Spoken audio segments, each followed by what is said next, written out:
కాంగ్రెస్ ప్రభుత్వం చేస్తున్న రుణమాఫీ లిస్టులో తమ పేర్లు లేవంటూ నల్లగొండ రైతులు ఆవేదన వ్యక్తం చేస్తున్నారు.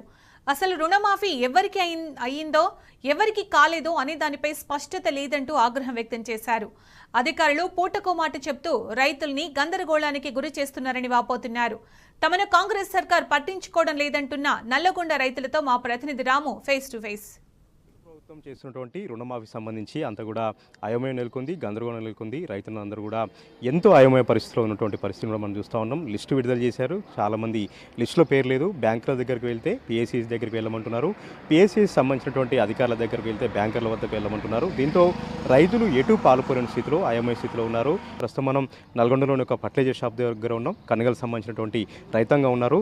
ఈ రుణమాఫీ సంబంధించి వాళ్లకు రుణమాఫీ అయిందా, లిస్టులో పేర్లు వచ్చాయా, రుణమాఫీ సంబంధించి బ్యాంకర్లో వాళ్ళ అకౌంట్లో డబ్బులు జమ అయ్యన్న విషయాల్ని వారిని తెలుసుకుందాం. సార్, ఎట్లా ఉందండి రుణమాఫీ సంబంధించి?